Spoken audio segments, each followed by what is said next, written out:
Good afternoon, and welcome to Life on the Light Side. And today is February 4th, and I'm so glad you're here with me today.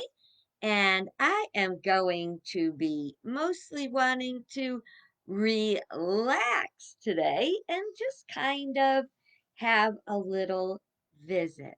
So I'm hoping that you think that would be a pretty good idea too.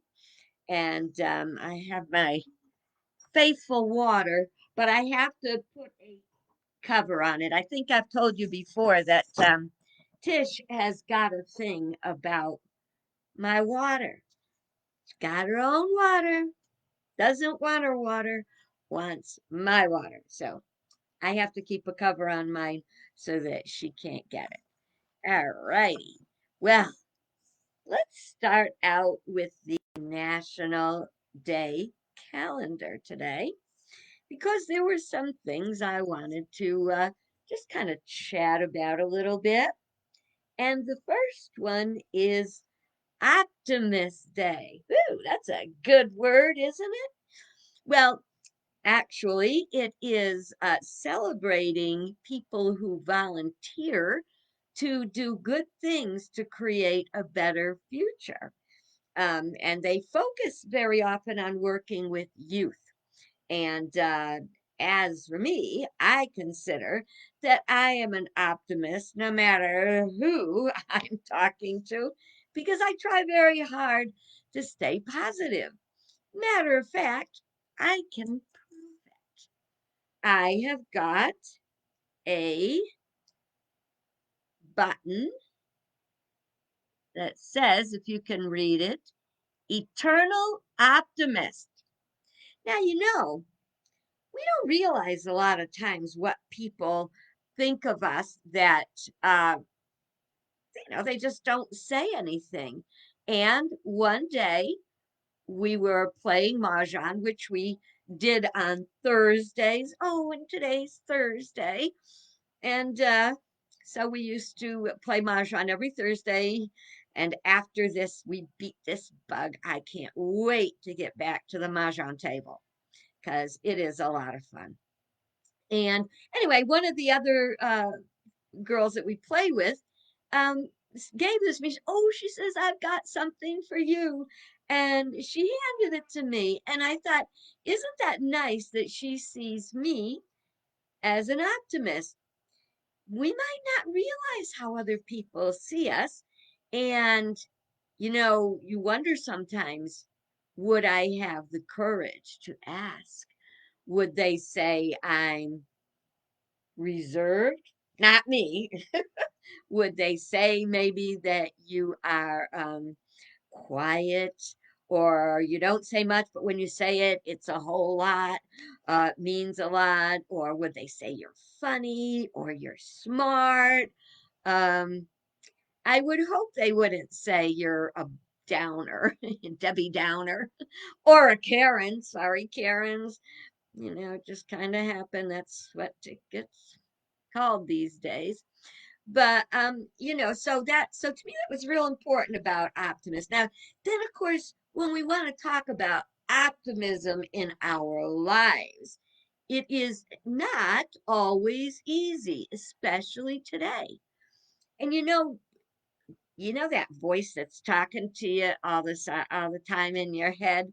It's either your lower self or your higher self. It's up to you to choose who you want to talk to. Since the nature of the mind is pivotal, think about this. We can look at things in a happy way. We can look at things in an unhappy way. I went down to get the mail just a little while ago. Now I know I've told you before. I got a thing about getting the mail. Gotta go get the mail, and it was a little cold, so I had to bundle all up, and I go out there and I start walking through the little bit of slush and stuff like that, and I get down to the mailbox and it's empty. And you go like, dang, mailbox is empty. And I am waiting. I still haven't gotten all my tax information.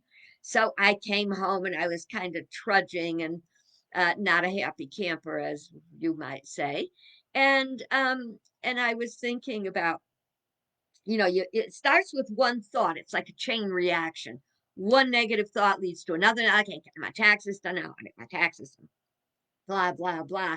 And then you're thinking about what's going on in the world. Crash and burn. But we don't want to do that.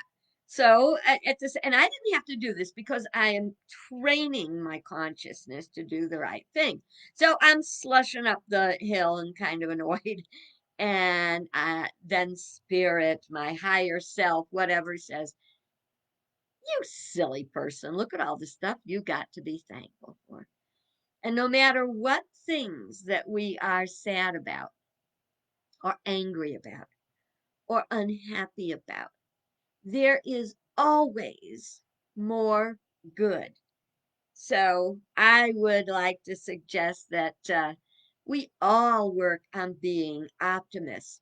And sometimes we have to take something, excuse me, take something that didn't work or isn't working and say, well, that wasn't working.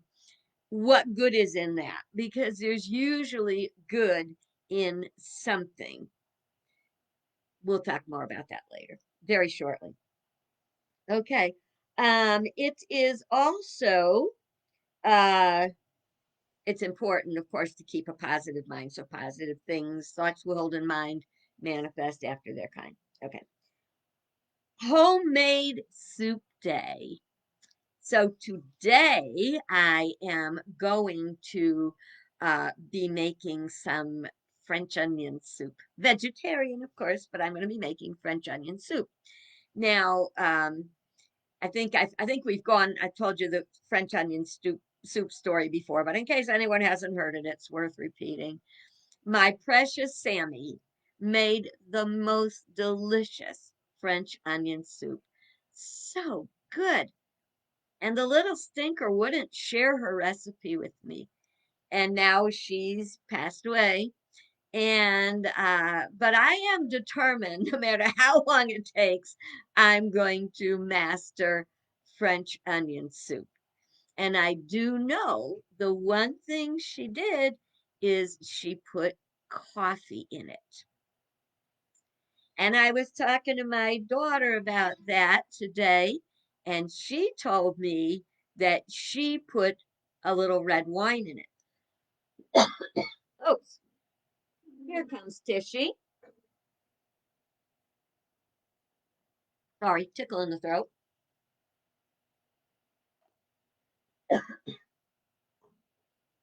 Okay, so I'm going to make that. And if I'm on a roll, I may decide to make some black bean soup while I'm at it, but I'm not sure. Kicking that one around. We're definitely having some kind of homemade soup today. I'm so sorry. Here's an important thing about making soup. One of the things I didn't think about a lot until I started making all the soups I've been making since we've been shut in. Sorry. Um, is that soup is a lot faster to make than I ever made it. Now, understand this. 60 years ago, I was in cooking school, and we would put up a pot of soup in the morning and it would sit. But of course, we made it from, we made our own stock and everything. So I didn't realize until I widened my repertoire of recipes how soup it kind of comes together pretty fast if you have a broth or a stock that you're already beginning with. You've already got the time consuming part. So, and then the other thing is that we keep thinking everything has to have a recipe or a specific recipe, and that's not always the case. Yeah, if you have to have something you really like, it really hits home, write the recipe down, get a recipe. I look at recipes online plenty. Then I take that recipe and I do what I want with it that will make it, first of all, it's according to what you had. People would go out in the fields. did not have what we had today. You did not get strawberries year round. You did not get corn year round, unless you canned it. So we have everything at our hands. And I think that it might have spoiled us a little bit because we didn't learn to fully use the wide range of stuff, and we didn't get it at the best time. If you really want to enjoy your veggies and stuff, during the summer and the growing months, get that stuff that's in season, and because it really expands and it enhances the flavor. A lot of the stuff that they produce today, the soil is tainted and stuff like that. Here's something not on the happy end. I saw an article. I guess I saw it online this morning. I get this news thing. It's from CNN and it's called Five Things, and every day you get five news articles. Well, some baby food companies, it has been discovered, had very high levels of things in the baby food that should not have been there. Things like arsenic and things like lead and things like I can't think of all the different stuff. And I wouldn't mind, but they were names like beech nut and Gerber and a natural harvest or something, all an organic one. And as I read the article, it said that some of it comes through processing, some of it they're heavy metals, that's what's in there, is heavy metals, and they come from pesticides, and they actually come from the soil because of all of the pollution and abuse. And that was like, oh my stars. We got a long way to go to make things better. And as people complain about losing jobs in industries that are polluting, to just think of all the jobs that are can be created in doing something positive. That's what it's out there. And that's called being an optimist. So you don't say it all sucks, the dirt's bad, we've got to do something better. Well, yeah, we got to do something better. Let us start today. Back in, I think it was during World War One or World War Two, they had what they called victory gardens, and people would grow. Hang on a minute, just checking my little message bar here because I lose stuff. Let's see. Oh, Cheryl's telling me, oh wow, coffee. Yes, coffee in the soup. Yes, she's heard about putting in the wine and that French onions. We're gonna see what I come up with tonight. Yes, and she says we are spoiled for sure. Then she said, did those minerals come from the ground the vegetables were grown in? And that is, then she says, yes, right. Yeah. Well, my kids did not get a lot of baby food. They got some. And of course, back then, that was 50 years ago, things were uh very different. And yes, the tissue out of my water, the heavy metals are also naturally occurring, but this was beyond natural. So we have to figure out, we have to get beyond natural. It's like plastics. They're finding that even as plastic breaks down, it breaks down sometimes into like beady stuff, and that's what Four Oceans cleans up, and then they make bands out of the oceans, out of the beads. They make beads out of the plastic, to remind people to take care of our environment. That's the number four, oceans. So if you want to help our oceans, you want to support Four Oceans. I think that's very good. Okay, so back to the whole cooking and soup thing. Put in the soup what you got. Think of things that would go together. And sometimes things we don't think will go together actually might. You just don't do that when you're having company or when there's nothing else in the house to eat. But experimenting is not a bad thing. And sometimes we come up with the best stuff when we simply have to work with what we've got. You know something I that people don't make a lot anymore, but I think it's wonderful, and that is bread pudding. Here we were again in times where you didn't have everything you wanted and you had bread that was going stale and you had to use it. Man, bread pudding is an amazing treat. So many things come from doing what you have, what you have to do. Uh, there is a wonderful thing called cheese strata, which you may or may not be familiar with. And again, that was from those days when you had to make work what you had. Tim Gunn, make it work. Oh, I miss him. Okay, so he's not dead. I just Project Runway isn't on right now, I guess. And if you know it's on, please let me know when and how, because I miss Project Runway. You would not think to look at me that I was a Project Runway kind of gal, but I am. It's just the way it goes. Look at that. Cheryl made a beautiful bread pudding a couple of months ago. Oh no, forgot to put in the sugar. Bless your heart. Well, I would imagine if you poured maple syrup all over it, you could have made it sweet enough. Would be good. Make it work. Um, but the cheese strata, it's kind of like it's the same thing. You take old bread and you toast it up and you mix it up with cheese and then put together the custard kind of thing that you would do with bread pudding, eggs and milk, and of course it's savory.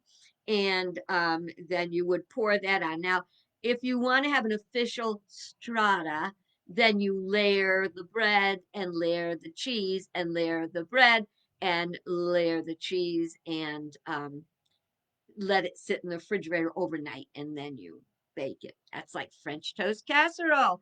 Oh, the things we can do. And sometimes the less we have to work with, the more creative we are. And we create stuff and we go, oh, my stars. How did that happen? And it's not as hard as you think. I'm not even out of my National Day calendar yet, and we're almost done for the day. Um, It is National Hemp Day. Now, if you remember, 40, 50 years ago, hemp had a bad name. It was basically associated with marijuana, and it was classified as a class 1 drug that was right up there with LSD and heroin. Now, because of that, it was not encouraged. For a while, farmers were encouraged to grow it because you can do so many things with it. You can even create, well, I'll tell you about that in a second. But so then in 2018, did I say 2000? 2018, the new farm bill reclassified it to being a class 5, and now it is used for a lot of things, and that includes clothing and plastic. And when you say plastic in this case, it is a more natural. It's hard to put natural and plastic together, but it's true. They do that with corn too, so that it is more biodegradable and it's better for the environment. They also make paint and insulation and biofuels. So this hemp that was put in disgrace for a long time has come back. And and they make the CBD oils also. And with that kind of CBD oils and ointments and stuff like that, and that has the uh drug part, TPC, TP. I'm not very good with that, but that thing that begins with a T, that's not in it. So it's not like it's gonna um, have a drug effect on you. Okay, it is National Thank You Mail Carrier. Well, I thought about bringing a little something down to my mail carrier earlier. And I didn't. And they wouldn't have gotten it anyway because there is no mail today. I didn't get any mail. And the last one's real interesting. It's called Creative Vacuum Day. And that's all about the scientific purposes of vacuums. For example, a light bulb, a typical incandescent light bulb needs a vacuum to work in. That's why the filament doesn't burn up immediately. It's a vacuum. Okay. Uh, and so it's all very scientific above my head. I just want to know when I turn the light, it's going to come on. But there's not always a good thing. So as we're thinking about vacuums, one thing we talk about when we are doing um, creating a vacuum, we think we want to do that with our mind, which is what one reason why I think people that want to meditate can't is because they can't get past the part where you empty your mind. But it's not really about emptying your mind of everything as much as it is shifting and redirecting your mind. That's why chanting is very popular in meditation, because if you're doing an om while you're sitting there, you're doing om, and the vibration is going through your brain, and it's you're focusing on doing the om, and that lets go of all the, we call it monkey mind, all the thoughts in our mind. So it lets those go so that you can um, meditate, so you can reach a higher level of consciousness. So the other thing is, in unity, we say God hates a vacuum. You don't want to create a vacuum because heaven knows what else is going to come in. So what we do is, if we want to enhance our clothing, let's say, and we got a bunch of clothing in the closet that we don't wear. Well, we're going to create a vacuum for God to fill with new clothing as we go in there and take out all the good stuff and pass it on. So when we pass it on, we've created room in our closet for new uh, clothes. And this is really important because it also has to do with waste. As I've been using Peapod to get my groceries, I don't like to do it all the time, so I kind of wait till it's like a month or month and a half. What I have to do is I got to use up everything in that fridge before it spoils. And if it spoils, it's waste, and nobody likes waste. And so we have to, keep using it and keep using it, and don't let it just sit in the fridge and rot. So create a vacuum in the fridge for God to fill with something else. Now there's another, there's a scripture where it says that if you clean a demon out of your house, that you get that demon out of your house, to lock the door, because if you don't, and if you're cleaning your house, it'll go out and it'll bring back seven more like it. Now the way we look at that in unity, in new thought, is once we get a negative thought, a negative situation, negative stuff out of our house, we have to not allow that in anymore, because if it comes in, it's right back where it started. Let's pretend that you wanted to get rid of your credit cards because you were, you know, spending too much. So when you get them out, shut them down, you don't start getting more, because if you start to get more, you're going to be back where you started. Does that mean you shouldn't have a credit card? I have a credit card, and I love my credit card because I pay it off every month and I get points. And I don't want to spend my points. I just you know. So, my goodness. Um, well, at least I got through the national days. And I wanted to share just a little bit with you today about an answered prayer experience I had. I have been, working on the book study in the evenings on the rise of the false gods. And I was in my prayer time the other day, and I'm like, God, I'm almost done, with the book, and you called me to write the book, and I wrote it, and it's available. And there's, not a whole lot of people who look at the videos or who um, are buying the books. Well, probably more than I know about because I don't pay any attention. Every once in a while, I get some money in my account that I'm assuming um, is uh, you know what do they call that, royalties from the books. But anyway, so I'm like, God, I did the best I knew how. I got the word out there. It's up to you now.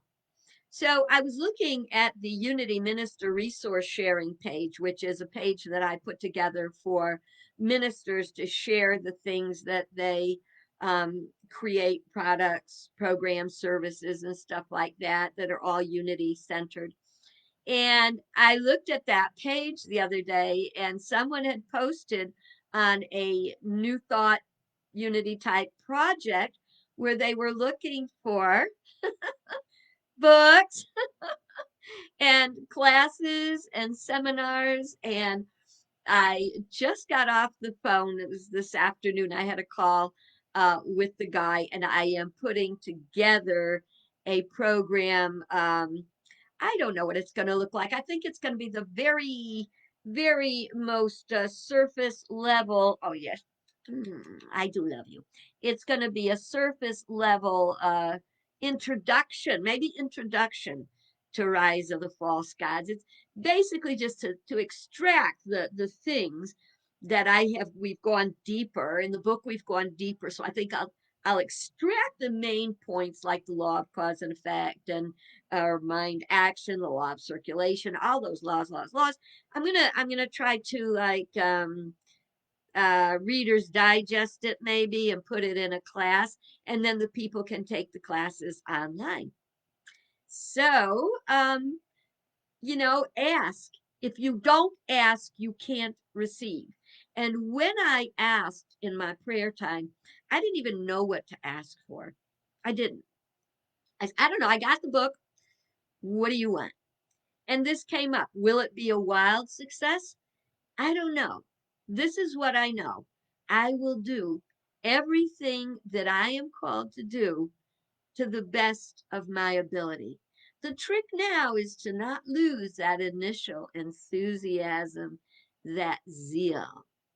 And maybe today you want to ask yourself, what is it that I can do, that I haven't done, that I need a little zeal about? And maybe, have you not asked? Are you looking for direction? It's okay to say to God, I don't know where you want me to go, but I am open and receptive to your living spirit of truth.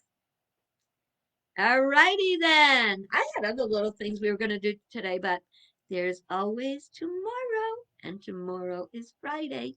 So until then, have a bright, beautiful, better than average day. And Tishy and I say, later.